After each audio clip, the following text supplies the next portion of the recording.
नमस्कार दोस्तों, मुकेश शर्मा हिंदी गुरु चैनल पर आप सभी का बहुत बहुत हार्दिक स्वागत, अभिनंदन। और आज का फिर हम बहुत ही खास टॉपिक कारक प्रकरण भाग 2 के रूप में पढ़ने जा रहे हैं। तृतीय विभक्ति से लेकर सप्तमी विभक्ति तक के समस्त नियमों को हम पढ़ेंगे और बहुत ही खास नियम होंगे आज के। और ये नियम अगर आपने पढ़ लिए तो निश्चित रूप से आपके कम से कम 5-6 सवाल रीट, सीटेट, एस्टेट, एमपीटेट सभी परीक्षाओं में, चाहे वे सेकंड गेट फर्स्ट गेट की हो, सभी परीक्षाओं में एकदम सही हो जाएंगे। इसलिए इनको देखना बहुत ही ज़रूरी है। कृपया ध्यान से बने रहें। हालांकि देखने में थोड़ा बहुत कभी कभार ये कठिन भी लगते हैं, लेकिन कठिन है तो क्या है, अगर हमें सरकारी नौकरी मिलती है तो क्या कठिन और क्या सरल। जब आप मुकेश जी सर के साथ में जुड़े हुए हैं तो फिर कठिनाई तो बिल्कुल समाप्त ही हो चुकी है। आपकी समस्त टेंशन मैंने अपने ऊपर ले ली है, बस आप तो जुड़े रहिए। यदि आप इस चैनल पर नए हैं तो चैनल को ज़रूर सब्सक्राइब कीजिए और वीडियो को अंत तक देखें। वीडियो अच्छा लगे तो लाइक अवश्य करें, कमेंट बॉक्स में अपना कमेंट भी ज़रूर डालें और जुड़े रहें मुकेश शर्मा हिंदी गुरु से। तो चलिए अब चलते हैं हम अपने सीधे टॉपिक की ओर। तो देखिए, करण कारक और तृतीय विभक्ति। तृतीय विभक्ति जो है उसका चिन्ह होता है से या के द्वारा। के द्वारा जो है इसका चिन्ह होता है। तो से या के द्वारा इसका चिन्ह होता है। अब देखने वाली बात यह है कि करण कारक अगर हम देखें तो तृतीय विभक्ति जो है उसमें होता है रामायण, रामाभ्याम और रामेय है। यह जो है तृतीय विभक्ति होती है। या फिर रमिया, अगर रमा शब्द है तो रमिया, रमिया, रमाभ्याम और रमा भी। तो देखते हैं, जैसे कि मैं कहूँ मैं हाथ से खाता हूँ, तो मैं हाथ से खाता हूँ तो खाने का जो साधन है वह हाथ हो गया। तो जैसे रामेण वैसे ही जो है हस्तेन, एक हाथ से खाता है इसलिए हस्तेन, दोनों हाथ से खाता तो फिर हस्ताभ्याम हो जाता। हम लोग आँखों से देखते हैं तो देखने का जो साधन है वो आँखें होती है दो, इसीलिए वयम नेत्राभ्याम पश्यामः, हम नेत्रों से देखते हैं। तो क्रिया के करने में कर्ता का जो सबसे अधिक सहायक होता है उसे करण कारक कहते हैं। मतलब कोई भी कार्य कर रहे हैं, उस कार्य को करने में जो सबसे ज़्यादा सहायक हो।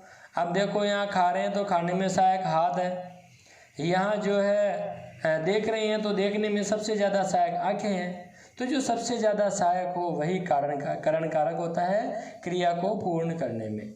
अब देखिए, इसका पहला जो नियम है वह है साधक तमम करणम। साधक तमम करणम मतलब क्रिया की सिद्धि में जो कारक अत्यधिक सहायक होता है उसी की करण संज्ञा हो जाएगी। मतलब काम को करने में जो कारक सबसे ज़्यादा सहायक होगा उसी की जो है करण संज्ञा हो जाएगी, मतलब उस साधन में करण संज्ञा हो जाएगी। आप तो ये समझिए कि साधक तमम का अर्थ सबसे अधिक सहायक, जो सबसे अधिक सहायक है या जो श्रेष्ठ उपकारक है वही जो है करण कारक हो जाएगा। या कहें कि साधन में करण कारक होता है। आप तो ये ध्यान रखिए कि साधन में करण कारक होता है। साधन तो जो साधन है जिससे क्रिया संपन्न हो रही है उसी में करण कारक माना जाएगा। और जहाँ करण कारक होगा वहाँ पर विभक्ति तृतीया होगी और तृतीया का चिन्ह से या के द्वारा होता है, यह भी मैंने आपको बताया। जिस पदार्थ की सहायता से या कहें कि जिस साधन से कर्ता अपना कार्य पूरा करे वह करण कारक कहलाएगा और इसमें तृतीया विभक्ति होती है। राम है जलेन मुखम प्रक्षाल्यति, मुख धोता है किससे, जल से, तो धोने का साधन जल हो गया है। कृषक हलेन कृषति, तो जो है किसान जोतता है, किससे जोतता है, हल से जोतता है। तो कहने का मतलब ये है कि क्रिया को संपन्न करने के जो साधन है वो जल और हल है। तो इसीलिए यहाँ पर करण कारक हो गया, कहे कि साधक तमम करणम हो गया। अब देखिए कर्ती करणियों तृतीया, कर्ता अगर करण हो जाए तो तृतीया विभक्ति हो जाती है। क्या होता है, जब हम वाच्य परिवर्तन करते हैं, अर्थात जब कर्तृवाच्य को कर्मवाच्य या भाववाच्य बनाते हैं, ऐसी स्थिति में क्या होगा, ऐसी स्थिति में जो कर्ता है वह भी करण कारक हो जाएगा और उसमें जो है तृतीया विभक्ति का प्रयोग होगा। जैसे मैं कहूँ कि रामेण बाणेन हतो बाली, राम के बाण से बाली मारा गया। तो बाली मारा गया किससे, बाण से। और यहाँ बाण में तो करण कारक है ही है, लेकिन राम में करण कारक हो गया क्योंकि कर्ता अब जो है करण हो चुका है, या कहें कि अनुक्त कर्ता हो गया है। और जब अनुक्त कर्ता होता है तो वहाँ पर करण कारक होता है।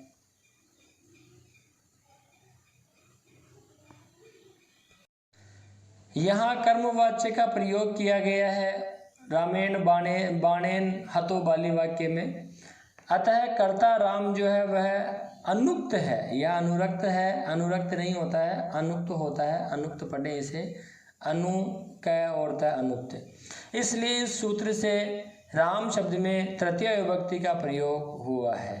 कर्ती करणियों तृतीया, कर्ता जो है वह करण कारक में तब्दील हो जाता है। कब होता है, जब कर्मवाच्य या भाववाच्य का प्रयोग होता है, तब कर्ता जो है कर्ता न होकर के और करण कारक बन जाता है।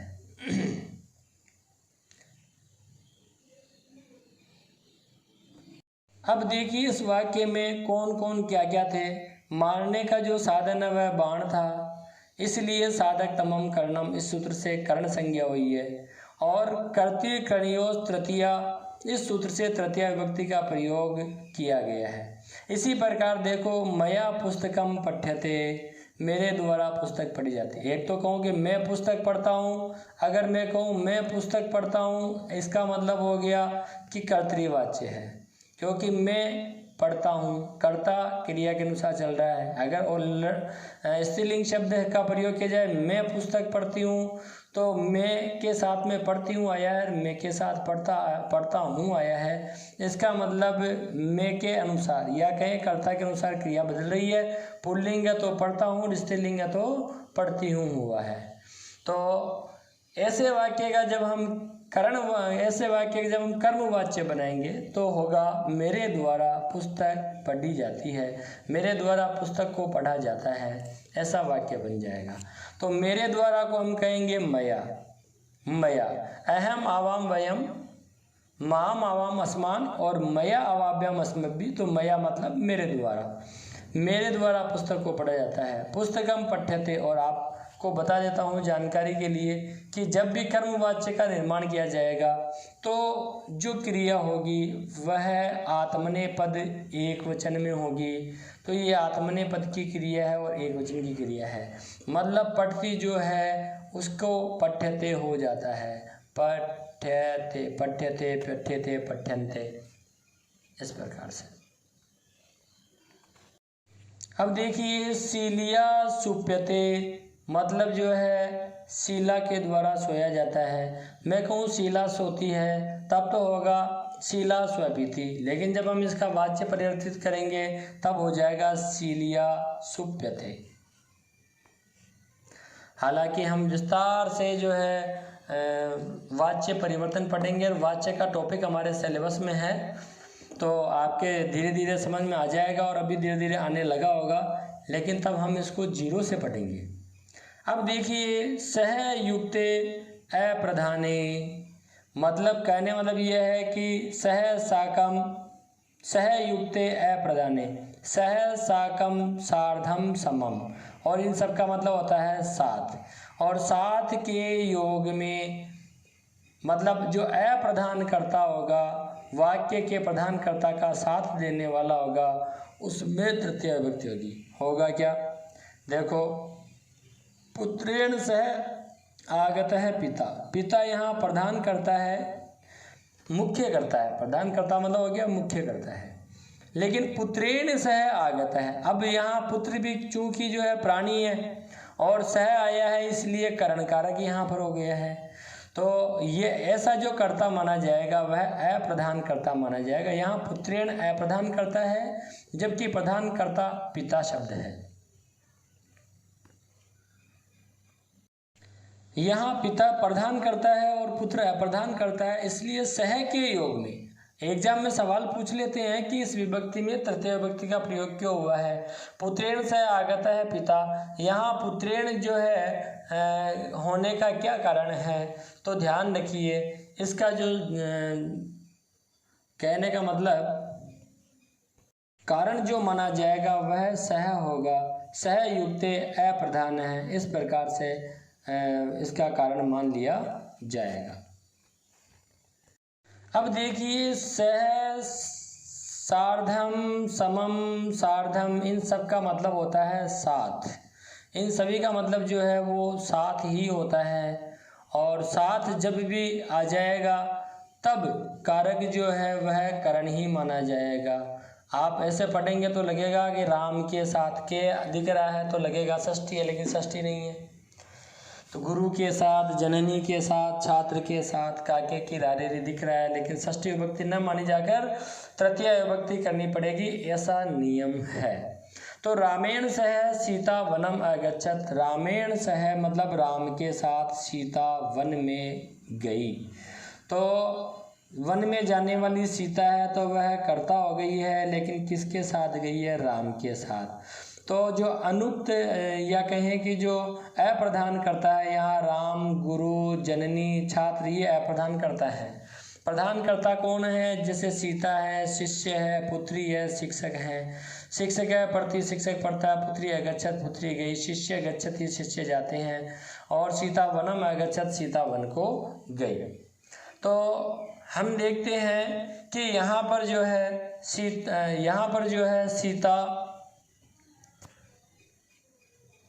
सीता, शिष्य, पुत्री, शिक्षक, ये सब प्रधानकर्ता हो गए हैं। ये सारे के सारे हैं आपके प्रधानकर्ता। और रामेण, गुरुणा, जन्या और छात्रेण, ये सारे के सारे जो हैं वो हो जाएंगे आपके अप्रधानकर्ता। तो रामेण सह सीता वनम अगच्छत, राम के साथ सीता वन में गई, तो रामेण में तृतीय विभक्ति। गुरुणा सार्धम शिष्य गच्छति, गुरुजी के साथ शिष्य जाता है, शिष्य अकेला है इसलिए गच्छति आया है, तो गुरुजी के साथ शिष्य जाता है। जनन्या समम पुत्री अगच्छत, जननी के साथ पुत्री गई। इसी प्रकार से छात्रेण सार्धम शिक्षक है पठती, तो छात्र के साथ शिक्षक पढ़ता है। तो देखो मैंने यहाँ कहा पढ़ता है, यहाँ कहा गई, यहाँ कहा गई, क्योंकि अ उपसर्ग आ रहा है और आपको पता है कि किसी क्रिया में अ लगता तो भूतकालीन हो जाती है। तो ये दोनों ही क्रियाएं अगच्छत, अगच्छत भूतकालीन है, और गच्छति पढ़ती वर्तमानकालीन है, लट लकार में है, और भूतकाल को जो है लंग लकार कहा जाता है। ये याद में रखने वाली बात है, ध्यान रखने वाली बात है। अब क्या होता है एग्जाम में सवाल कैसे पूछा जाता है, शुद्धि अशुद्धि के बारे में पूछ लिया जाता है और 100% पूछा जाएगा। तो वहाँ क्या पूछा जाएगा कि सह सीता वनम अगच्छत, यहाँ पर जो है आएगा रामात, रामेण, रामस्य और रामम। अब जिसे पता है कि सह के योग में तृतीय विभक्ति होती है वो इसका उत्तर रामेण करेगा और उसका 100% आंसर सही हो जाएगा। बाकी जो रामदेव जी महाराज, तेजाजी महाराज की जय लगा करके आने वाले हैं वो तो फिर पछताने वाले ही हैं। तो इसीलिए कह रहा हूँ टिक कर बने रहिएगा ताकि आपको एक एक चीज़ अच्छे से समझ में आ जाए। अब देखिए अगला जो नियम है वह है अपवर्गे तृतीया। अपवर्ग में भी तृतीया विभक्ति होती है। अपवर्ग का मतलब होता है फल प्राप्ति, और फल प्राप्ति के योग में तृतीया विभक्ति होगी जहाँ फल प्राप्ति की चर्चा हो। जहाँ फल प्राप्ति की चर्चा हो ऐसे कालवाचक और मार्गवाचक शब्दों में, देखिए ध्यान से, कालवाचक और मार्गवाचक शब्दों में अत्यंत संयोग होने पर, बहुत ज़्यादा घनिष्ठता होने पर तृतीया विभक्ति होती है, बहुत ज़्यादा घनिष्ठता। मासेन अधीतः ग्रंथः। तो मासेन का मतलब हो गया है मास भर से, मास भर मतलब महीने भर से। तो महीने भर से जो है वह क्या कर रहा है भाई, ग्रंथ को पढ़ रहा है महीने भर से। तो हमने क्या देखा, यहाँ पर मासेन में जो है करण कारक और तृतीय विभक्ति का प्रयोग हुआ है। ठीक इसी प्रकार मासेन अधीतः ग्रंथः, यह तो पढ़ लिया। क्रोसेन पाणिनीय शिक्षा, तो पाणिनि की जो शिक्षा है वह क्रोशेन मतलब कोश भर तक है, मतलब बहुत दूर बहुत विस्तृत है। तो क्रोशेन शब्द में तृतीया हो गई। ऐसे ही मासेन शब्द में तृतीया विभक्ति हुई थी। अहना क्रोशेन व अनुवादिक है अधीत है। अब देखो यहाँ थोड़ी सी ध्यान देने वाली बात है भाई, क्या होता है पुस्तकों में छोटी मोटी मिस्टेक तो हो ही जाती है। तो देखिए अहना क्रोशेन का, ये जो का है वो का नहीं होगा और ये होगा वाह। वाह, इसे बा न पढ़े और वाह ही पढ़े।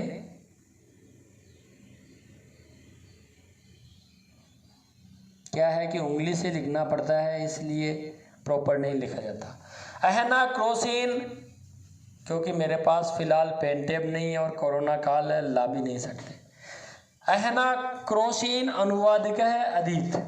अहना क्रोशेन, अहना का मतलब है दिन भर से और क्रोशेन का मतलब है कोश भर, वा का मतलब अथवा।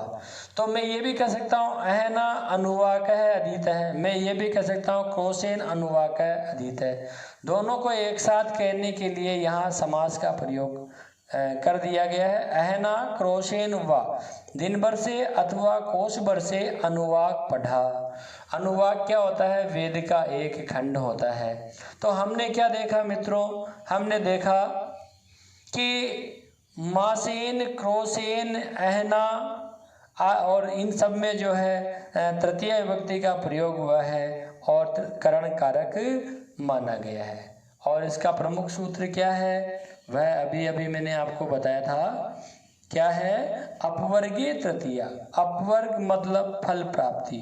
जब बात फल प्राप्ति की आएगी तब कालवाचक और मार्गवाचक शब्दों में। अब देखो कालवाचक हम देखते हैं कि महीना समय का बोध करवाता है, इसी प्रकार से जो है अहना जो है वह समय का को बोध करवाता है। क्रोश मतलब कोस भर, कोस जैसे आज किलोमीटर होता है वैसे पहले कोस होते थे, ठीक है। 3 किलोमीटर के आसपास जो है लगभग एक कोस माना जाता है। लगभग का है, पूर्ण नहीं है। अब देखिए सप्तवी दिने है रचितवान, सप्तवी दिने है 7 दिनों से रचा। तो कितने दिनों से रचा भाई, 7 दिनों से रचा। तो यहाँ सप्तवी दिने है हो गया है। तो हमने ये भी देखा इसमें कि प्रायः यहाँ पर भूतकाल का प्रयोग ज़्यादा किया गया। तो ये हुई बात अपवर्गीय तृतीया। अब जो हम बात करने जा रहे हैं मुख्य इंपॉर्टेंट है एग्जाम में, तृतीय विभक्ति में यहाँ से सर्वाधिक सवाल पूछे जाते हैं। देखिए येनांग विकार है, येन अंग विकार है, जिस अंग में विकार हो, जिस अंग के विकार युक्त होने से व्यक्ति का विकार दिखाई दे उस विकृत अंग में वाचक शब्द में, विकृत अंग के वाचक शब्द में तृतीय विभक्ति होती है। मतलब जिस अंग में विकार है उस अंग में ही तृतीय विभक्ति होगी। आप तो ये देखिए, अब देखो, अब मनुष्य के शरीर की अंग है, जैसे जो है मतलब लंगड़ा है, लूला है, पंगु है, तो जिनके कारण ऐसा है उनमें तृतीय विभक्ति मानी जाएगी। पहले एक बार इसको समझने से पहले एक बार इनका हिंदी अर्थ देखिए। अंध है का मतलब होता है अंधा, बधिर है का मतलब बहरा, मूक है गूंगा, खलवाट गंजा, पंगु लंगड़ा और खंज है लंगड़ा, कुब्ज है कुबड़ा और लुंज है टोटा। तो देखो यहाँ देखने वाली बात क्या है, यहाँ देखने वाली बात यह है कि अंधा, बहरा, गूंगा, गंजा, पंगु लंगड़ा, है ना, और इसी प्रकार से टोटा मतलब जिसका हाथ वगैरह टूटा हो, तो ये सब अंगों की कमियां हैं। तो जिस अंग में ये कमी हो उसमें जो है तृतीया विभक्ति होगी, या कहें येनांग विकार, जिस अंग में विकार हो। अब देखो कौन से अंगों में विकार चल रहा है। अब देखिए, धृतराष्ट्र है नेत्राभ्याम अंध है आसीत। धृतराष्ट्र नेत्रों से अंधा था। तो नेत्र दो होते हैं, जब अंधा होता है तो दोनों से होता है। और जिस अंग में विकार हो, यहाँ विकार आंखों में है तो आंखों में करण कारक हो गया और तृतीया विभक्ति हो गई। स पादेन खंजय अस्ति, वह पैर से लंगड़ा है। तो अब आप जानते हो कि लंगड़ा है इसका मतलब खंजय अस्ति, ये हमें पता होना चाहिए। लंगड़े का मतलब खंज होता है और अंधे का मतलब अंध होता है और गंजे का मतलब खलवाट होता है, इसीलिए शुरुआत में आपको इन सब के बारे में बता दिया था। अब देखिए, स शीर्षा खलवाट है, वह सिर से जो है वह गंजा है, पाँव से वह लंगड़ा है। देवदत्त है अक्षणा कान है, आँख से कान। अब दोनों आँखें, अगर दोनों आँखें तो कानी होती नहीं, अगर दोनों आँखों में विकार है तो अंधा कहलाएगा। एक आँख से जो होता है, तो एक आँख मतलब अक्षणा, तो अक्षणा कान है, एक वचन का प्रयोग किया गया है। और इसी प्रकार से लंगड़ा है तो एक पाँव से लंगड़ा है तो पादेन। शीर्षा, सिर एक ही होता है इसलिए तृतीया विभक्ति है, तृतीया विभक्ति है। लेकिन नेत्र दो होते हैं तो हमें नेत्राभ्याम द्विवचन का प्रयोग करना पड़ा है। तो सभी में जो है तृतीया विभक्ति है, लेकिन नेत्राभ्याम में द्विवचन है और बाकी सब में एक वचन चल रहा है। तो देवदत्त है अक्षणा कान है, देवदत्त आंखों से कान है, आँख से कान है। बालकः कर्णेन बधिरः वर्तते, बालकः कर्णेन बधिरः, तो बालक कान से, ये कान लिखा हुआ कान नहीं है, ये कान है, तो कान से जो है बहरा है। तो बालकः कर्णेन बधिरः वर्तते, तो कान से बहरा है। तो हमने क्या देखा कि जिन अंगों में विकार है, अब आप देख सकते हैं कि कमी किन अंगों में है, नेत्रों में, पाँव में, सिर में, आँख में और कान में, इसलिए इन सब में तृतीया विभक्ति का प्रयोग हुआ है। येनांग विकार है, जिस अंग में विकार है, जिस अंग में कमी है उसमें जो है तृतीया विभक्ति है। वैसे पता लग रहा है नेत्रों से कारक चिन्ह आ रहा है, पैर शेर, सिर शेर, आँख शेर, लेकिन समस्या ये होती है अपादान माने या करण माने। तो ध्यान रखो जब अंगों की बात आ जाए तो हमें करण कारक और तृतीया विभक्ति का प्रयोग करना है, करण कारक मानना है। धन्यवाद, आपके समझ में आ गया होगा। अभी एग्जाम में सवाल कैसे आ सकता है, देखो शुद्धि अशुद्धि में इनका सवाल आ सकता है। और सवाल कैसे आएगा, जैसे स पादेन खंजय अस्ति, तो पादेन का वहाँ लोप कर देंगे, पूछेंगे स खंजय अस्ति, यहाँ कौन सी विभक्ति का प्रयोग होगा। ठीक है, तब क्या करेंगे, वहाँ दे देंगे आपको पादम, वहाँ दे देंगे आपको पादेन, वहाँ दे देंगे आपको पादस्य और वहाँ दे देंगे आपको पादात। अब हमारी आदत क्या है, हमें जो देखने में ज़्यादा सुंदर लगता है, अट्रैक्टिव लगता है, हम उसको कर देते हैं जब पादस्य सुंदर लग रहा है। तो कहने मतलब ये नहीं होगा, वास्तव में क्या होगा, जब खंज मतलब लंगड़ा शब्द का प्रयोग हुआ है तो अंग में विकार चल रहा है और जिस अंग में कमी है उसमें तृतीया मानेंगे, इसलिए पादेन उत्तर हमें करना पड़ेगा। एक बात और, यदि वाक्य में अलम शब्द का प्रयोग किया गया है और अलम यदि मना करने के लिए आए तब वहाँ पर तृतीया विभक्ति होगी। अलम मना करने, हालांकि अलम शब्द में चतुर्थी विभक्ति भी होती है, लेकिन मना करने के लिए आए तब तृतीया विभक्ति का प्रयोग होगा। जैसे मैं कहूँ कि अलम हसीतेन, अलम हसीतेन मतलब हंसो मत, तो जब अलन आया है तो यहाँ हंसना में तृतीया विभक्ति का प्रयोग हो गया है। तो ऐसे अलम के योग में तृतीया विभक्ति का प्रयोग हो जाया करता है।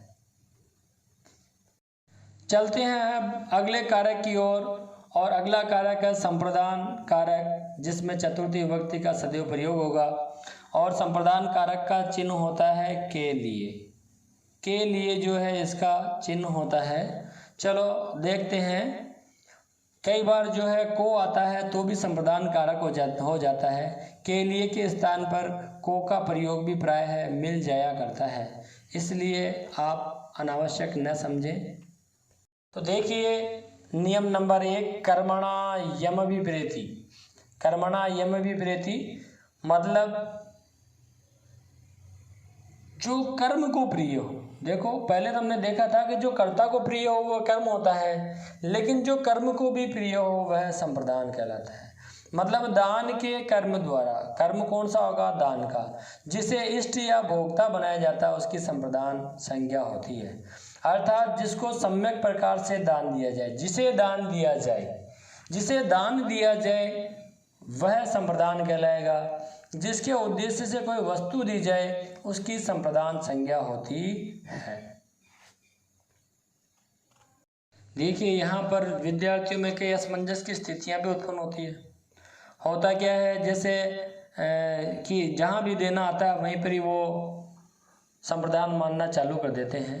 ध्यान रहे संप्रदान में भाव भी होना चाहिए। देखो यहाँ पर जैसे राजा विप्राय गाम ददाति, तो राजा विप्राय मतलब होता है विप्र के लिए, तो राजा जो है वह विप्र के लिए गाय को देता है तो ददाति देता है, और विप्राय मतलब ब्राह्मण के लिए गाय देता है, या कहें कि राजा ब्राह्मण को गाय देता है। अब देखिए वैसे अर्थ निकाले तो ऐसा लग रहा है कि जैसे विप्र को गाय देता है, को आ रहा है तो को का प्रयोग भी हो सकता है, के लिए का भी प्रयोग हो सकता है। लेकिन यहाँ जब ददाति आया और ददाति आया है दान का भाव है, दान का भाव है तो संप्रदान माना जाएगा, क्योंकि राजा ब्राह्मण को दान दे रहा है तो निश्चित रूप से उस ब्राह्मण से उस दान को वह वापस नहीं लेगा।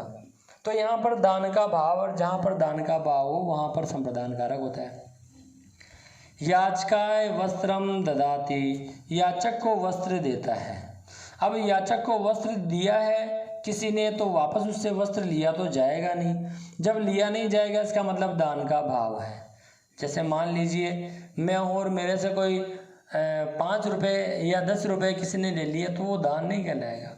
मैं अपने मित्र को एक पेन दे देता हूँ तो वह दान नहीं कहलाएगा। दान में दान का भाव भी दिखना चाहिए। जैसे मैं कहूँ कि माताजी ने भिखारी को चावल दी, अब माताजी भिखारी से चावल नहीं मांगेगी तो वो दान है। राजा ने भिखारी को कंबल दिए तो वो कंबल जो है उसको दिए हैं, तो जिसे दिया जाए, जैसे ब्राह्मण को दिया, याचक को दिया, भिखारी को दिया, तो जिनको दिया जाए उनमें संप्रदान माना जाता है और उनमें ही चतुर्थी विभक्ति का प्रयोग होता है। ये ध्यान में रखने वाली बात है भाई।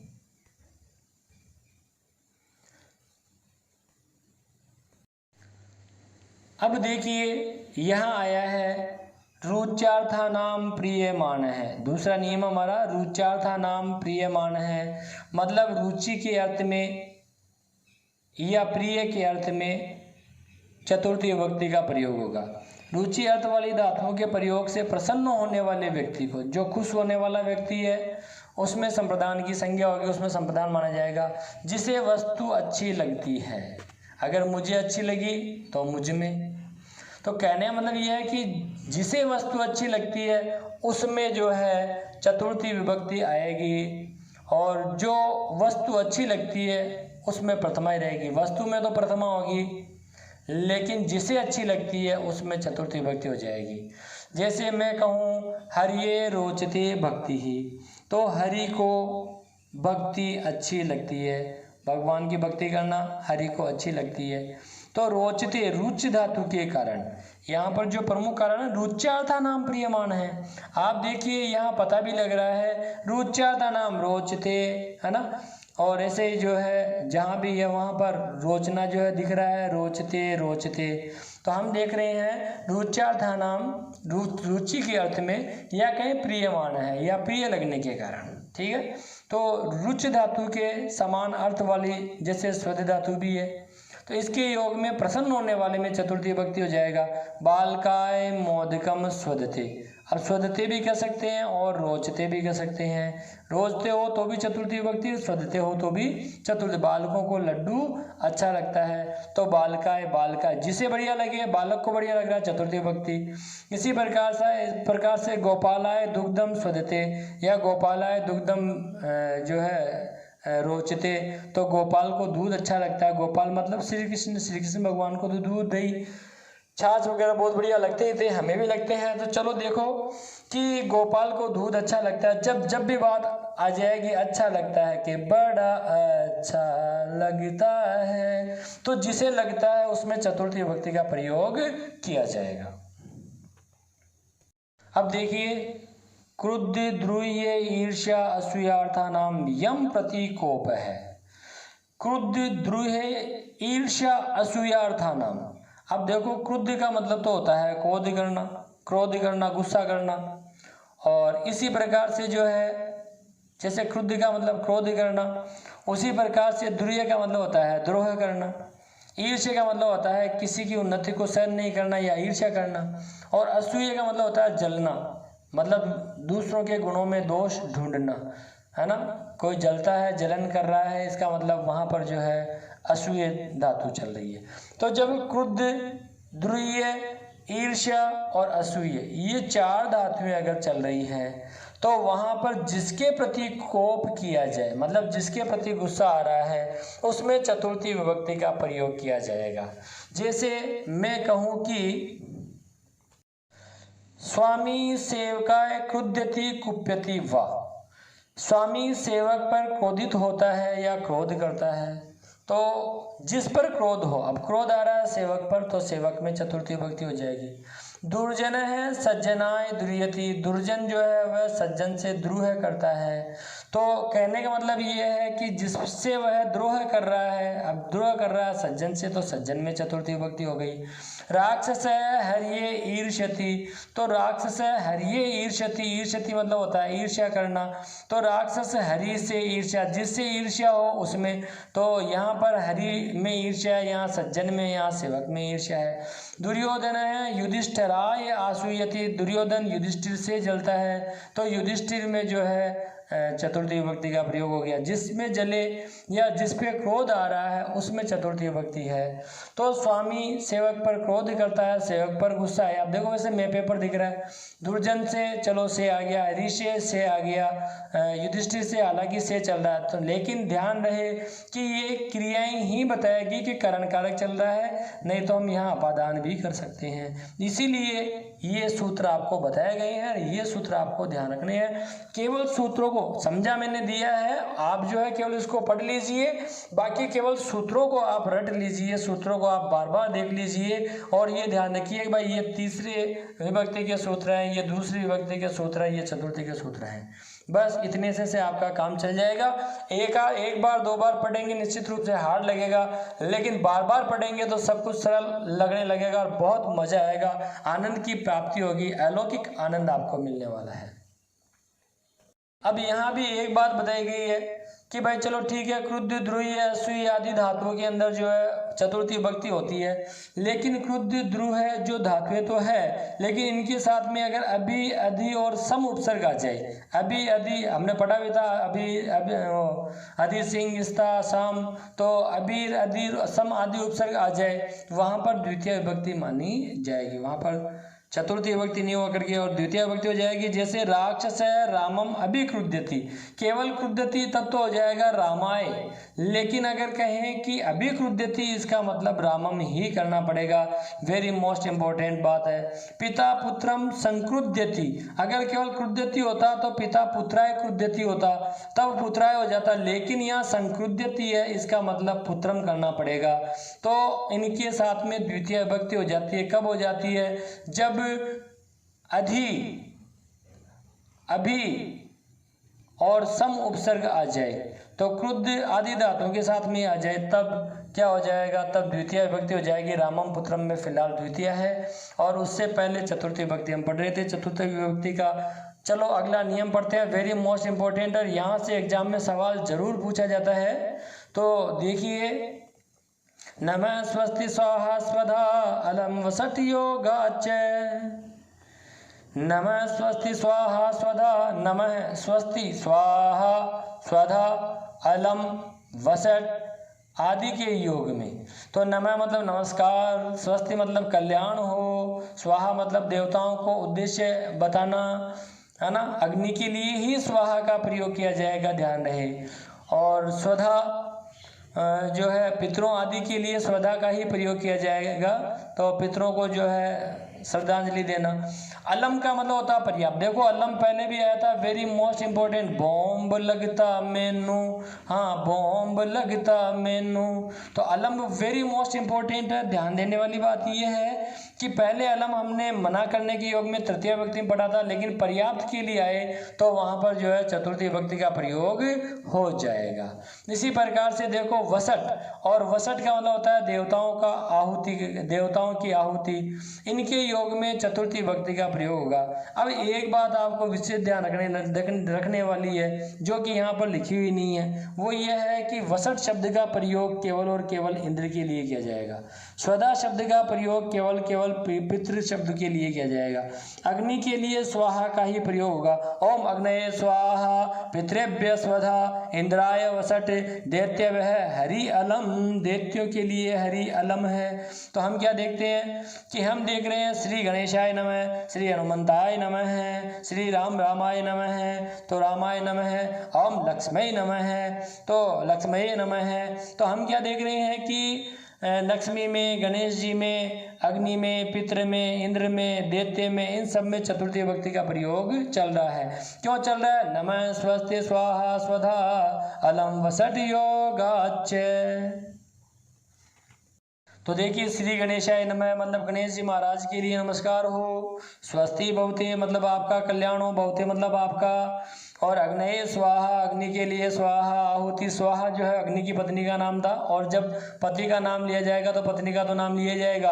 पितृभ्य स्वधा पितरों के लिए हवि का दान, पितृभ्य स्वधा इंद्राय वसट, वसट का मतलब वर्षा, और इंद्र के लिए वर्षा, तो इंद्र के लिए हवि का दान, तो हवि का दान को वसट बोलेंगे। स्वधा जो है भी हवि का दान है, लेकिन वो पितरों के लिए होता है। दैत्य व हरि अलम, दैत्यों के लिए हरि पर्याप्त है, पर्याप्त हो तब अलम में चतुर्थी विभक्ति होगी, नहीं तो अलम हसीतेन हसो मत, मना के लिए तृतीय विभक्ति। तो दोस्तों यदि आपको एग्ज़ाम में बहुत ही अच्छे नंबर लाने हैं तो ध्यान से पढ़ते रहिए। और आपको बता दूं कि एग्ज़ाम में दूसरी, तीसरी, चौथी और पांचवी ये चार ही विभक्तियां हैं जो सर्वाधिक पूछी जाती हैं। 80%, 90% ये चार विभक्तियां पूछी जाती है। प्रथम, षष्ठी और सप्तमी का प्रयोग बहुत कम किया जाता है और कम ही पूछा जाता है। चलिए अब अपादान कारक की ओर चलते हैं। और अपादान का मतलब पंचमी विभक्ति इसमें आ जाती है। तो अपादान में पंचमी विभक्ति होती है और कारक चिन्ह इसका से होता है। से कारक चिन्ह या के द्वारा हम पहले पढ़ चुके हैं, लेकिन यहाँ से जो है वह अलग होने के लिए है, पृथक होने के लिए है। अलग होने या पृथक होने के लिए जिसका प्रयोग किया जाए वह अपादान कारक होता है। चलो देखो क्या बताया गया है। सबसे पहला नियम देखते हैं हम। ध्रुवम अपाये अपादानम, ध्रुवम जो ध्रुव है उसमें अपादान होता है, मतलब जो निश्चित है, वह जो निश्चित है, जैसे ध्रुव तारा निश्चित है तो उसी में अपादान माना जाएगा। जो अलग होता है अपाये, अपाये मतलब होता है अलग हो जाना, पृथक हो जाना। जो अलग हो रहा है उसमें नहीं है। जो निश्चित है, अवधिभूत सीमा तक है, निश्चित है, उसी में ही अपादान है। जैसे मैं कहूँ वृक्षात पत्रम पतति, तो वृक्ष वही है, गिरा तो पत्ता गिरा। तो जो ध्रुव है वो वृक्ष है और वृक्ष में जो है अपादान मानी जाएगी वृक्ष से। और वैसे भी से कारक चिन्ह वृक्ष के साथ में आया है, तो जिससे अलग हो उसमें अपादान होता है। यहाँ वृक्ष से अलग हो गए, वृक्ष में अपादान हो गया है। बालक है ग्रामात आगच्छति, बालक गांव से आता है, तो बालक गांव से अलग हो गया है। तो जिससे अलग हुआ, गांव से अलग हुआ, तो गांव में पंचमी विभक्ति हो गई है और अपादान कारक हो गया। मेघात विद्युत विद्योतते, मतलब बादल से बिजली चमकती है। तो मेघात बादलों से, विद्युत तते तो बादल से बिजली चमकती है। तो बिजली के चमकने का कारण क्या है? बादल है। तो इस प्रकार से हम क्या देखते हैं? हम देखते हैं कि जहाँ अलग होने की बात हो वहाँ पर, या जो ध्रुव है, अब आपको पता है कि बादल ध्रुव है, तो इसीलिए वहाँ पर जो है अपादान कारक की स्थिति हो गई है। और मेघ कहते हैं बादल को। यदि आप इन टॉपिक्स को पढ़ लेते हैं तो हिंदी के समास भी आपके लिए बहुत सरल हो जाते हैं, क्योंकि करण कारक और अपादान कारक बहुत समस्या पैदा करता है। तो समस्या से बचना है तो संस्कृत को आप बहुत अच्छा पढ़ लो, ताकि हिंदी के समास भी आपके बहुत अच्छे हो जाएं। चलिए देखिए नियम नंबर 3 और तीसरा नियम है भीतरार्थानाम भय हेतु। भी का मतलब होता है डरना, त्रार्थ मतलब रक्षा करना। भयार्थक और रक्षार्थ धातुओं के योग में भय के हेतु की अपादान। भय का हेतु मतलब जिसके कारण भय पैदा हुआ है, जिसके कारण भय पैदा हुआ उसमें, तो ये कहें कि जिसके कारण भय पैदा हुआ है उसमें पंचमी विभक्ति हो जाएगी। जिससे डरेगा या जिससे रक्षा करेगा उसकी अपादान संज्ञा होगी। जिससे डरेगा, जिसके कारण भय पैदा हुआ उस कारण में, या जिससे रक्षा करेगा उसमें अपादान संज्ञा होगी, और अपादान संज्ञा होगी और कहें कि पंचमी विभक्ति होगी, अपादान कारक होगा। बालक है चोरात विवेति, बालक चोर से डरता है। तो बालक है चोरात विवेति, चोरात में पंचमी विभक्ति हो गई है। तो हमने देखा भी है रामाय रामो रामः रामम रामो रामान रामेण रामाभ्याम रामेय रामाय रामाभ्याम रामेभ्य रामात रामाभ्याम रामेभ्य। पंचमी विभक्ति आती है रामात रामाभ्याम रामेभ्य। तो ये हो गया आपके चोरात, रामात की तरह चोरात। तो बालक चोर से डरता है। बालक सिंगात विवेति, मैं कहूँ कि बालक शेर से डरता है। सिंगात तो शेर से, मतलब जिससे डर पैदा हो रहा है उसमें पंचमी विभक्ति। शेर से डरता है तो शेर में, और चोर से डरता है तो चोर में, और पुलिस से डरता है तो पुलिस में। इसी प्रकार से मैं कहूँ कि नृपः दुष्टात् रक्षति त्रायते, रक्ष और त्राय मतलब रक्षा करने के योग में, या त्राय के योग में, या कहें त्रय मतलब रक्षा करने के योग में जो है पंचमी विभक्ति का प्रयोग हो जाएगा और अपादान कारक होगा।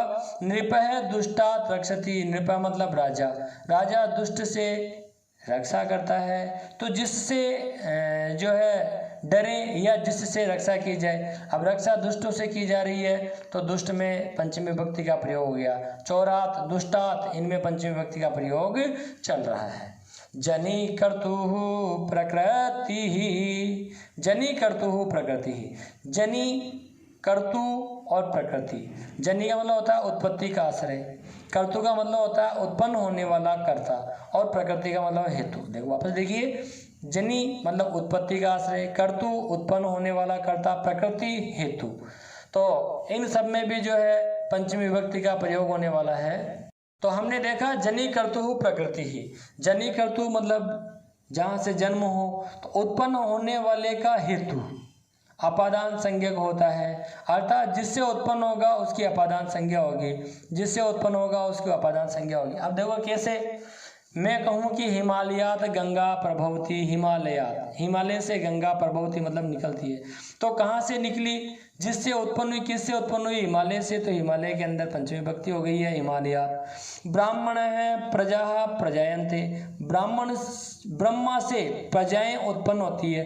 तो देखो ब्राह्मण है प्रजा प्रजायन्ते, तो ब्रह्मा से, तो यहाँ ब्राह्मण है जो है इसमें पंचमी विभक्ति का प्रयोग चल रहा है। ऐसा लग रहा है देखने में प्रथमा विभक्ति होगी, लेकिन ध्यान रखें कि कई जगह जो है प्रथमा विभक्ति नहीं होकर के ऐसी विभक्तियाँ पंचमी विभक्ति होती है। इसीलिए मैंने आपको विभक्तियों का पाठ बहुत ही लंबे चौड़े तरीके से पढ़ाया है, और इनको और अधिक जानने के लिए पिछले वीडियोज़ देखें, विभक्ति आदि के वीडियो देखें, धातु रूप आदि देखें। कामात क्रोध है जायते, देखो कामात क्रोध है जायते, क्रोध उत्पन्न होता है, किससे उत्पन्न होता है, कामात मतलब काम से क्रोध पैदा होता है।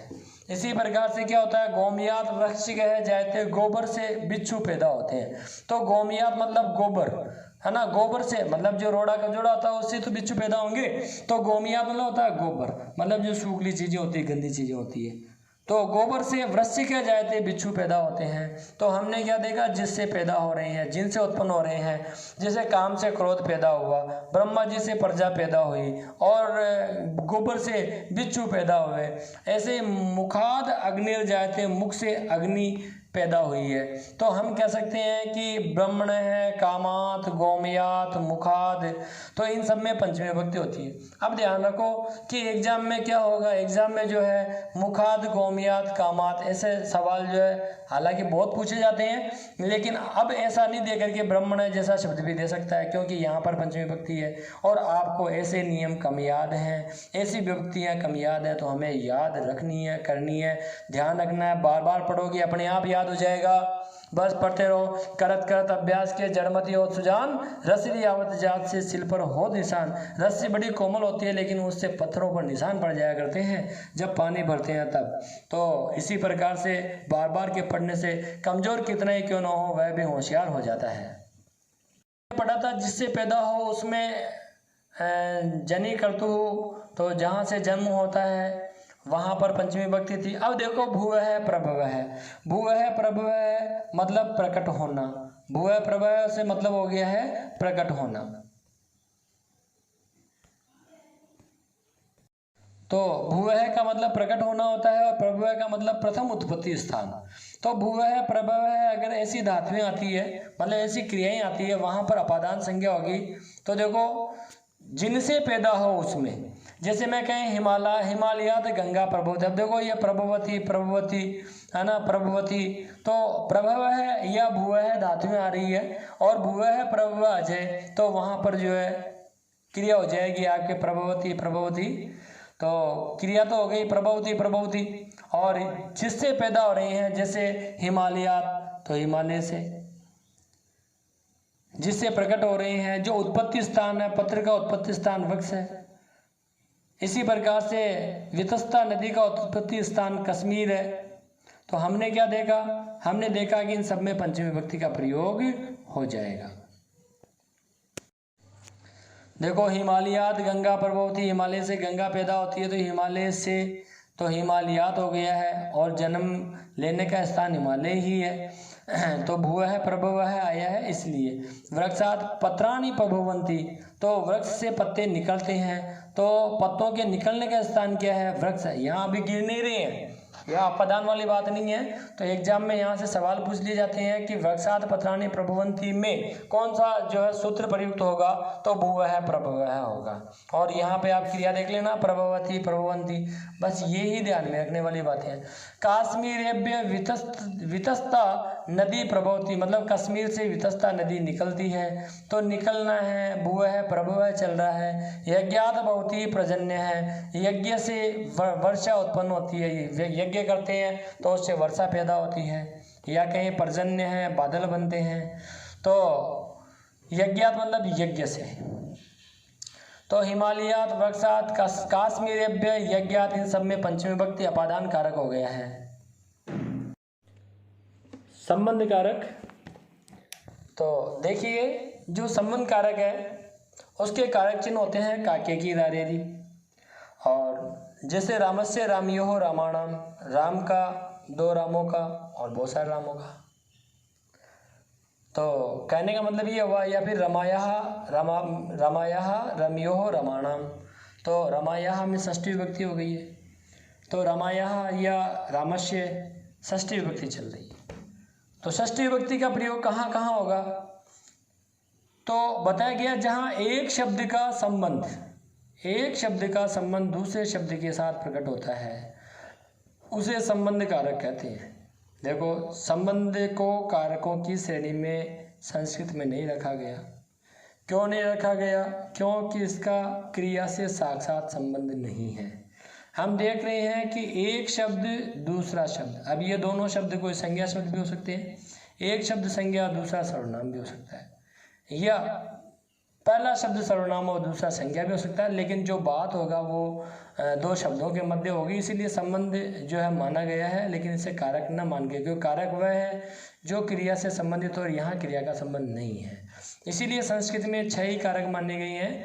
और वैसे संबंध कारक में षष्ठी विभक्ति का प्रयोग होता है, विभक्तियाँ पूरी 7 होती है, जहाँ जहाँ संबंध कारक होगा वहाँ वहाँ षष्ठी विभक्ति का प्रयोग होगा। चलो पहला नियम देखते हैं, षष्ठी शेषे। देखो षष्ठी शेषे, शेषे मतलब जो शेष बच गया है, मतलब हमने अब तक जितनी भी क्रियाएं पढ़ी है, हमने जितने भी अब तक कारक पढ़े हैं उन कारकों में जो कुछ बच गया है वो अब षष्ठी में ही प्रयुक्त होने वाला है। तो शेष का अर्थ जो कहा जा चुका है उनसे बचा हुआ, अर्थात जो अन्य कारकों से बचा हुआ है तथा जहाँ स्वयं और स्वामी का संबंध है, यहाँ पर स्वयं और स्वामी का संबंध मिलेगा, अंग अंगी का संबंध मिलेगा, उस संबंध को प्रकट करने के लिए षष्ठी विभक्ति का प्रयोग होता है।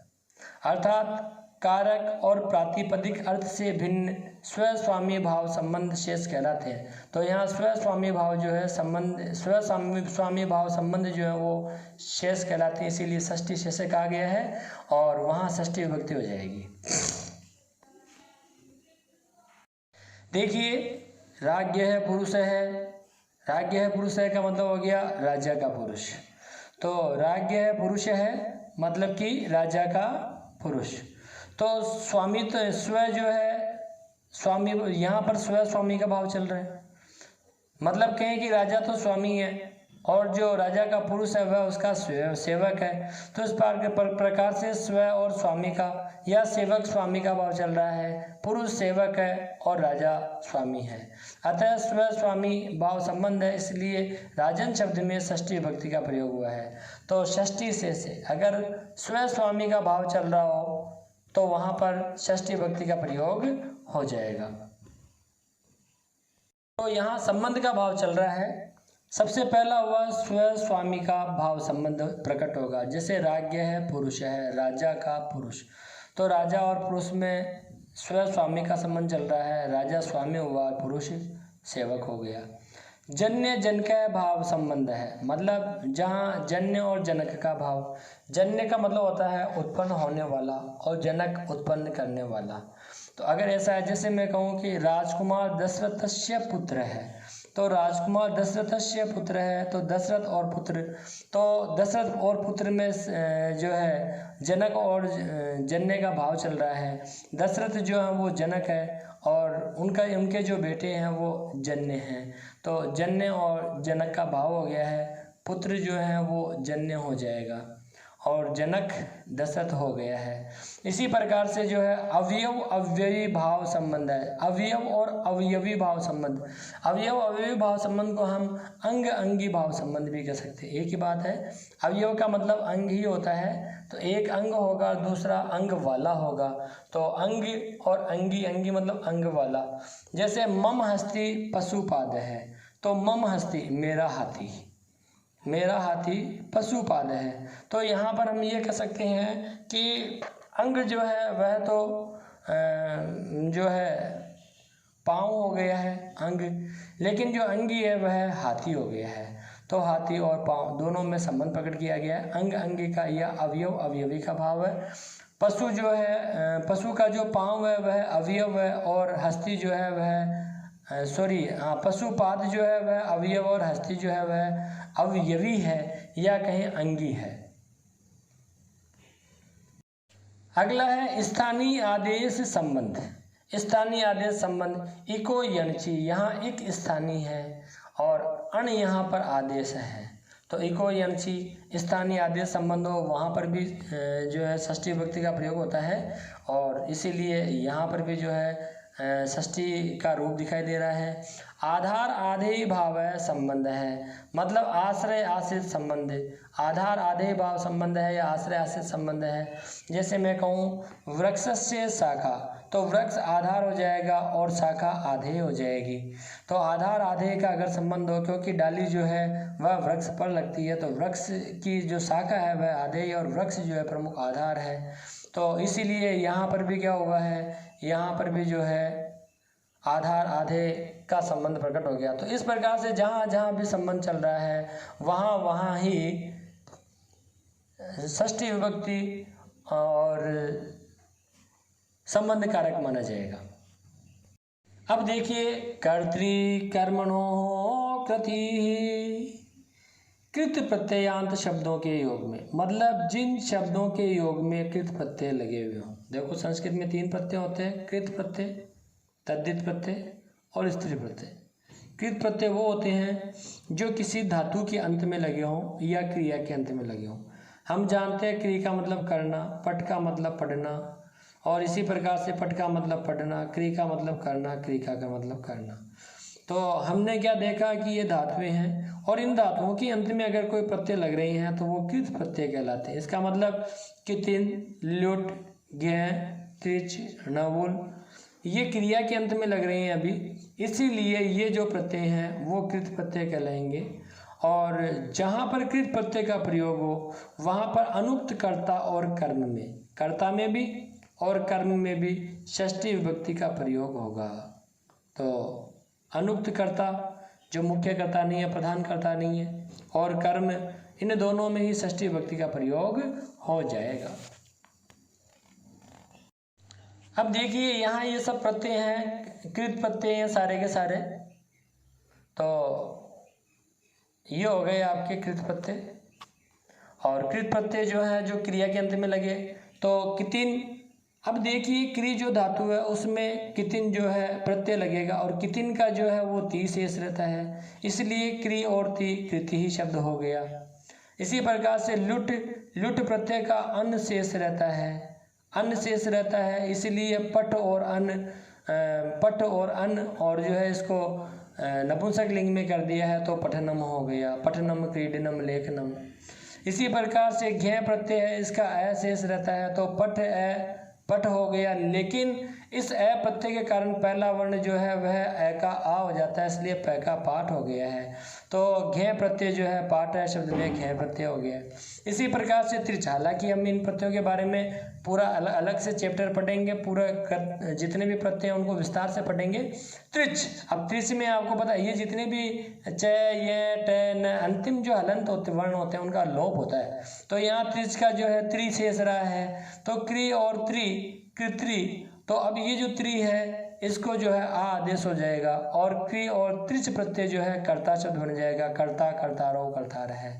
तो हमने क्या देखा, त्रिच प्रत्यय का री शेष और री जो है वो आ में परिवर्तित हुआ और इस प्रकार से क्री और ता कर्ता बन गया है, ती का ता हो गया है, त्रि का ता हो गया और कर्ता बन गया है। नवुल प्रत्यय, नवुल प्रत्यय में क्या होता है, देखिए नवुल प्रत्यय, नवुल में जो है सबसे पहले तो जो है वो इस ल का लोप हो जाएगा, वो में ऊ हो जाएगा और ऊ का हो जाएगा अक। अक जब इस क्रिया का मतलब कर में जब अक जुड़ेगा, कर में जब अक जुड़ जाएगा तब क्या हो जाएगा, अक प्रत्यय कारण पहले वाला वर्ण बड़ा हो जाएगा, क का हो जाएगा और र में मिला र और ये क, और इस प्रकार से कारक शब्द का निर्माण होगा, कार कहे, पाठ कहे। तो ये नवुल प्रत्यय है, ये अपन आगे भी देखेंगे और हम देखेंगे किस प्रकार से जो है सरल रूप में भी हम इनको पढ़ सकते हैं। तो हमारा सूत्र है कर्तृ कर्मणोः कृतिः, मतलब अनुक्त कर्ता और कर्म में षष्ठी विभक्ति का प्रयोग होगा। कब होगा, जब अंत में कृत प्रत्यय होंगे। जैसे कृष्णस्य कृतिः, अब यहाँ कृति है, यहाँ प्रत्यय आ गया कितिन प्रत्यय, और कितिन प्रत्यय आ गया कृष्ण की रचना, काके की आ रहा है तो कृष्णस्य कृतिः, कृष्ण की कृतिः। जगतः कर्ता कृष्ण है तो जगतः कर्ता, अब आप जानते हो कर्ता जो है कृत प्रत्यय इसमें लगा हुआ है, इसलिए जगतः शब्द के अंदर भी षष्ठी विभक्ति का प्रयोग हुआ है। जगतः कर्ता, संसार का जनक कृष्ण है, कृष्ण है तो संसार का जनक कृष्ण है, तो हम कह सकते हैं क्री में त्रिच प्रत्यय का प्रयोग हो गया। अस्य बालकस्य पठनम मयम रोचते, रुच धातु है इसलिए चतुर्थी विभक्ति का प्रयोग हुआ है यहाँ पर। लेकिन बात करें यहाँ पर और देखिए, अस्य बालकस्य, तो अस्य बालकस्य पठनम, यहाँ जो पठन है इसमें जो है द्वितीय विभक्ति का प्रयोग चल रहा है और पठ प्लस लुट प्रत्यय हुआ इसलिए पठनम हुआ। तो इस पठनम के कारण यहाँ जो कर्ता है और जो कर्म है, तो कर्ता और कर्म में अस्य बालकस्य, कर्ता अनुक्त है और इसमें जो है षष्ठी विभक्ति का प्रयोग हो गया है। अस्य बालकस्य में षष्ठी विभक्ति का प्रयोग हुआ, कारण पठनम कृत प्रत्यय वाली धातु है। अस्य बालकस्य पाठ है मयम रोचते, तो पठ प्लस ज्ञ प्रत्यय, पठ प्लस ज्ञ प्रत्यय मिलता है तब पाठ है शब्द बनता है। इसी पाठ है के कारण जो है अस्य बालकस्य में षष्ठी विभक्ति का प्रयोग हो गया है। अस्य संसार से कारक ईश्वर है अस्ति। तो अब देखिए कारक का मतलब हो गया क्रि में नवुल प्रत्यय जुड़ गया है और इसीलिए जो है क्रि कारक शब्द बन गया है। तो कारक के कारण, इस कारक शब्द के कारण अस्य संसारस्य में षष्ठी विभक्ति का प्रयोग हो गया है। इसी प्रकार रामस्य गति ही, तो गति ही, रोदनम, भोजनम, इनमें सब में जो है क्रियाएं हैं और क्रियाएं हैं, इसीलिए जो है रामस्य, बालकान, विशस्य, इन सब में भी षष्ठी विभक्ति का प्रयोग हो गया है। मतलब कि इन सब में, इन धातुओं में जो है कृत प्रत्यय चल रहा है और कृत प्रत्यय के कारण ही जो अनुक्त करता है उसमें षष्ठी विभक्ति चल रही है और संबंध कारक चल रहा है। तो चलिए अंतिम कारक की ओर प्रस्थान करते हैं, अधिकरण कारक। और अधिकरण कारक में सप्तमी विभक्ति होती है और सप्तमी विभक्ति के जो चिन्ह होते हैं वो होते हैं में, पे और पर। में, पे और पर होते हैं, पे ही समझे इसे। तो जिस स्थान पर क्रिया होती है या क्रिया का जो आधार होता है, जिस स्थान पर, देखो जब अधिकरण की बात आ जाए तो एक ही बात को ध्यान रखना आपको, जगह का। जगह आगे इसका मतलब अधिकरण चल रहा है। तो जिस स्थान पर क्रिया हो रही है, जहाँ पर क्रिया संपादित हो रही है, पूर्ण हो रही है, उस क्रिया को जो आधार होता है उसमें सप्तमी विभक्ति का प्रयोग होता है। आधार और अधिकरणम जैसे कहा भी गया, आधार ही अधिकरण होता है। हम लोग इस कक्षा में पढ़ते हैं, हम लोग इस कक्षा में, तो इस कक्षा में पढ़ते हैं, तो अस्मिन कक्षायाम, वयम अश्याम कक्षायाम। हाँ, तो वयम अश्याम, कक्षा जो स्त्रीलिंग है तो अश्याम शब्द का प्रयोग होगा, वयम अश्याम कक्षायाम, तो इस कक्षा में। तो यहाँ पढ़ने का स्थान जो है वह यह कक्षा है, तो इस कक्षा में यहाँ पर सप्तमी विभक्ति और अधिकरण कारक हो गया। बालक खेल के मैदान में खेल रहे हैं, तो बालकः क्रीडन्ति या खेलन्ति, लेकिन कहाँ पर, खेल के मैदान में, और खेल के मैदान को कहते हैं क्रीड़ा क्षेत्र, तो बालकः क्रीड़ा क्षेत्रे क्रीडन्ति। अब देखिए यहाँ भी एक चीज़ और विशेष ध्यान में रखने वाली बात है, यदि दोनों शब्दों को जोड़कर एक कर दिया जाए, हम यहाँ देख रहे हैं क्रीड़ा और क्षेत्र को जोड़ दिया गया, तो एक में ही सप्तमी विभक्ति होगी, पहला वाला जुड़ जाएगा, ठीक है। लेकिन मान लीजिए अगर जो है दोनों को अलग अलग करें तो फिर दोनों में षष्ठी विभक्ति का प्रयोग किया जाता है। तो वयम अश्याम कक्षायाम, इस कक्षा में, ठीक है। और इसी प्रकार से क्रीड़ा क्षेत्र में दोनों को जोड़ दिया गया, केवल क्षेत्र में सप्तमी विभक्ति का प्रयोग हुआ है। चलो देखो कि हमने देखा कि स्थान जो है वही अधिकरण है। अब देखो आधारो अधिकरणम, आधार को अधिकरण कारक कहा गया है कि आधार ही अधिकरण होता है। तो देखिए आधारो अधिकरणम, कर्ता और कर्म के द्वारा उनसे स्थित क्रिया का आधार मतलब जगह, स्थान अधिकरण कहलाता है। तो अधिकरण का मतलब कुल मिलाकर आप जो है स्थान ही समझ लीजिए, मे पेपर इसके जो है चिन्ह होते हैं। अधिकरण क्रिया का आधार नहीं हो के साक्षात आधार तो कर्ता और कर्म ही होते हैं, लेकिन उनके आधार को भी परंपरा से क्रिया का आधार मान लिया गया है, तो इस आधार को क्रिया का आधार माना गया। स कटे आस्ते, कटे मतलब चटाई पर बैठते हैं, तो यहाँ पर जो है चटाई पर बैठना क्रिया का आधार चल रहा है, इसीलिए अधिकरण को कारक की श्रेणी में रखा गया है। अब देखिए ये जो आधार है, ये आधार भी तीन प्रकार का होता है। औपश्लेषिक मतलब श्लेष संयोग आदि संबंध, श्लेष संयोग आदि संबंध जो है औपश्लेषिक कहलाएगा। यहाँ क्या होगा, कर्ता और कर्म आधार में संयोग आदि संबंध में रहते हैं, अर्थात मिले हुए रहते हैं। स कटे आस्ते, तो कटे मतलब चटाई पर, आस्ते मतलब बैठता है, वह चटाई पर बैठता है, तो स कटे आस्ते। और कटे का मतलब चटाई पर हो गया है, मेपे पर, सप्तमी विभक्ति चल रही है कटे शब्द में। इसी प्रकार से यहाँ कर्ता का आधार कट है और उसके साथ कर्ता का संयोग संबंध है, तो कर्ता का आधार जो है वह चटाई है और उसके साथ ही जो है यहाँ पर संयोग संबंध भी चल रहा है। तो इस सूत्र से कट की अधिकरण संज्ञा होगी, मतलब इसमें सप्तमी विभक्ति का प्रयोग किया गया है। दूसरा आधार है वैशिक, वैशिक मतलब विषय से संबंधित, तो जो दूसरा आधार है वो वैशिक हो जाएगा, विषय के संबंध में होने वाला आधार वैशिक आधार कहलाएगा। रामस्य मोक्ष इच्छास्ति, मतलब राम की मोक्ष की इच्छा है, तो मोक्ष में सप्तमी विभक्ति का प्रयोग हुआ है। तो यहाँ कर्ता को मोक्ष के विषय में इच्छा है, मोक्ष एक विषय हो गया, उसकी इच्छा है कर्ता को। तो रामस्य मोक्ष इच्छा अस्ति, यहाँ इच्छा रूप क्रिया का आधार मोक्ष विषय है, अतः मोक्ष की अधिकरण संज्ञा हुई है, मोक्ष में अधिकरण कारक का प्रयोग किया गया है।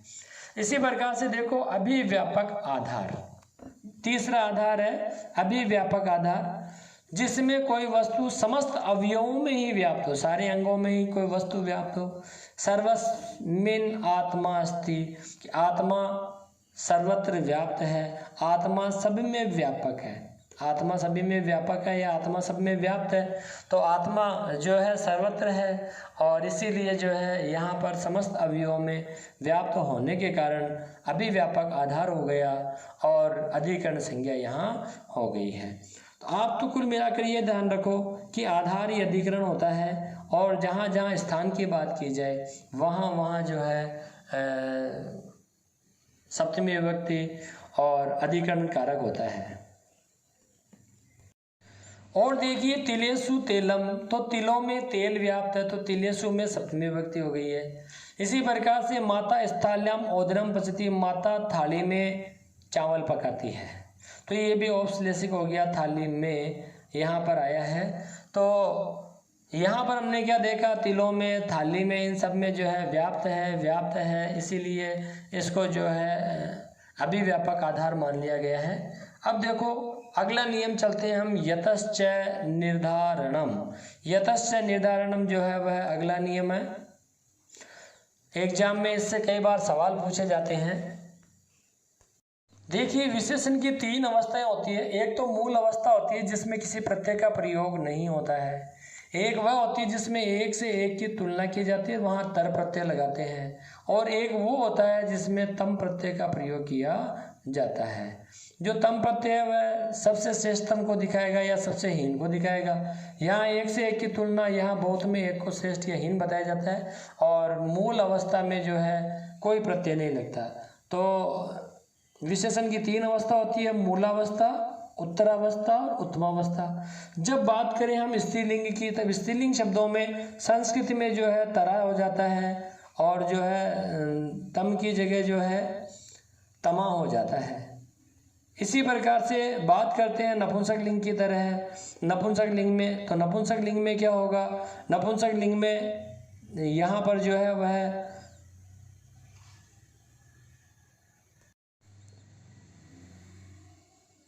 तरप हो जाएगा और यहाँ पर तमप हो जाएगा।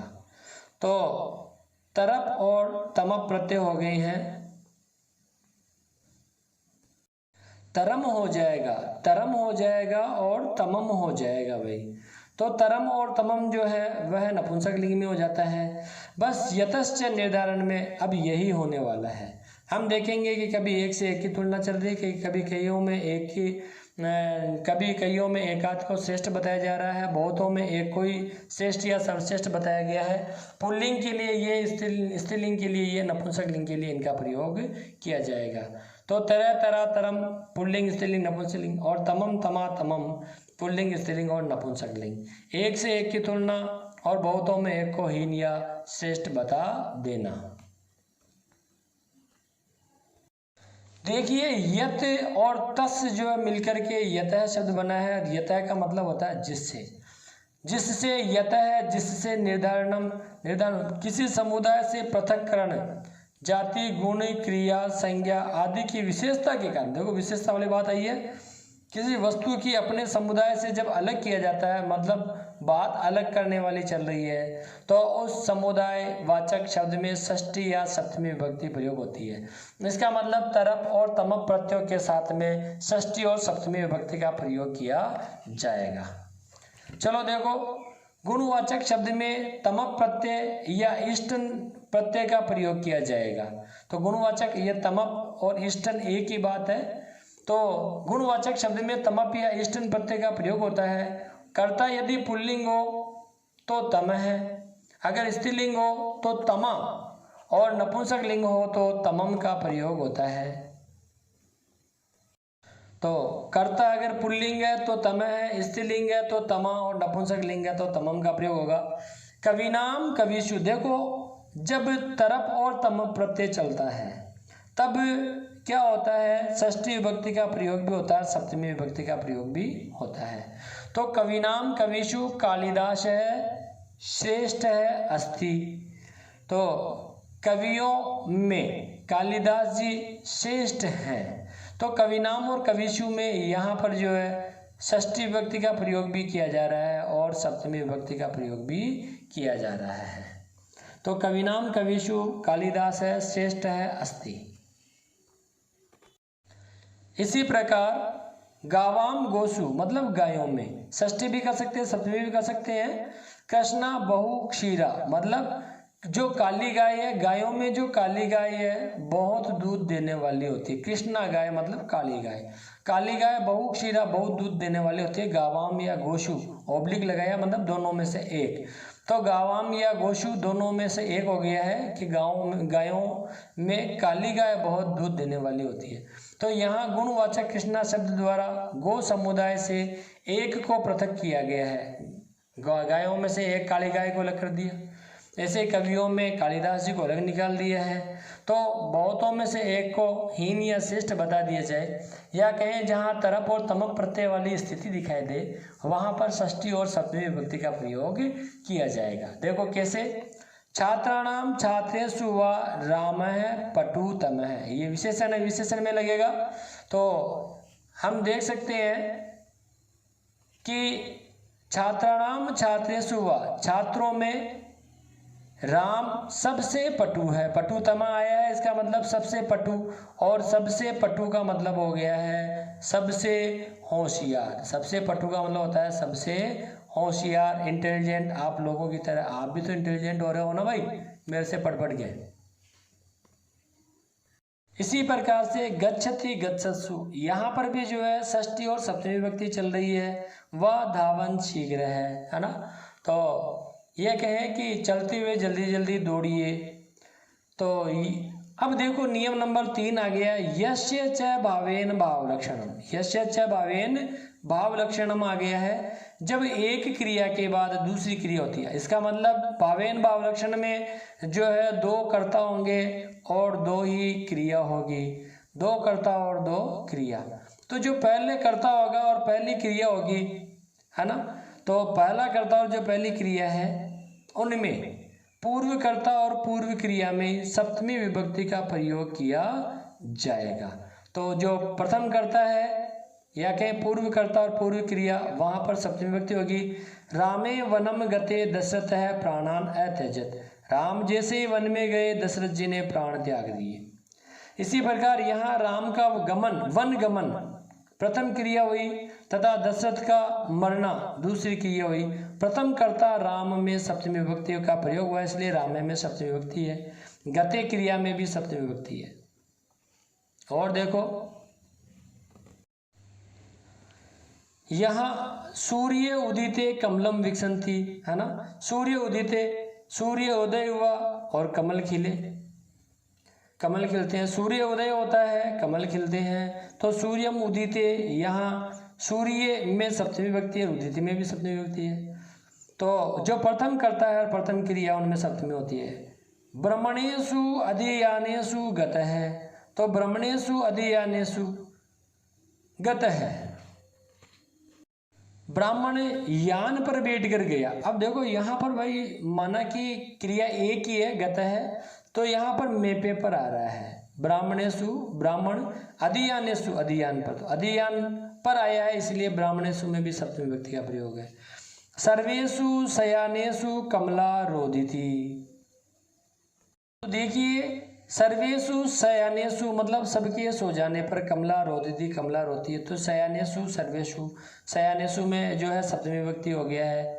तो सबके सोने पर, सबके सो जाने पर, तो यहाँ पर भी जो है शयनेषु, सर्वेषु और शयानेषु में सप्तमी विभक्ति का प्रयोग है। अब देखिए सूर्य अस्तम गते सर्वे बालकाः गृहम् अगच्छन्। सूर्य अस्तम गते, सूर्य अस्त हो गया, तो सूर्य में सप्तमी विभक्ति है और गते में भी सप्तमी विभक्ति हो गया। सर्वे सर्वे बालकाः गृहम् अगच्छन्, सारे बालक घर गए। तो सूर्यास्त हो गया, सभी बच्चे घर गए। तो यहाँ पहला कर्ता और पहली क्रिया में सप्तमी विभक्ति का प्रयोग हुआ है। यह है यस्य च भावेन भावलक्षणम, मतलब जैसा भाव होगा उसी प्रकार के भाव लक्षण कर्ता में भी हो जाएंगे। एक क्रिया के बाद दूसरी क्रिया है तो पूर्व कर्ता और पूर्व क्रिया में सप्तमी विभक्ति होती है। तो ये हुई आपके सभी विभक्तियाँ। अब विद्यार्थियों आपको करना क्या है, देखो ये मैंने आपको समझा दिया, सभी का हिंदी अनुवाद भी आपको बता दिया है ताकि आपको समझने में दिक्कत भी नहीं आए। और मैंने हिंदी अनुवाद से युक्त शब्द का ही से युक्त जो है पुस्तक का सहारा लिया है ताकि आपको हिंदी अर्थ साथ में मिलते रहे, क्योंकि हम पूर्णतया तो संस्कृत के विद्यार्थी है नहीं, और ख़ास तौर से जो रीट सीटेट एस्टेट वाले हैं उन्हें तो बहुत ज़्यादा दिक्कत आने वाली है।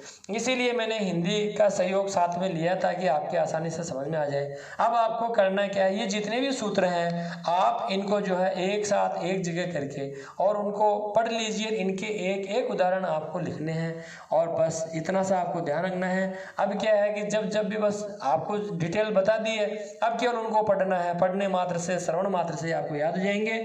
और मुझे भी समय मिला तो ये सारे जितने भी सूत्र हैं वो एक साथ एक जगह रख करके और फिर मैं उनको आपके लिए जो है प्रस्तुत कर दूंगा ताकि आपको लाभ प्राप्त हो। तो वीडियो कैसा लगा आप ज़रूर बताना। और निश्चित रूप से यहाँ से आपके 6-7 नंबर तक के सवाल बनते हैं, इसलिए ये टॉपिक आपका सबसे इम्पोर्टेंट है। इसलिए अगर समझ में नहीं आया तो इसे 2 बार पढ़िए, 3 बार पढ़िए, बार बार पढ़ोगे सब कुछ समझ में आएगा। तो धन्यवाद। और इतनी मेहनत आपके लिए की है तो एक लाइक और एक कमेंट तो बनता ही है। तो चलिए, वंदे मातरम, जय हिंद, जय भारत।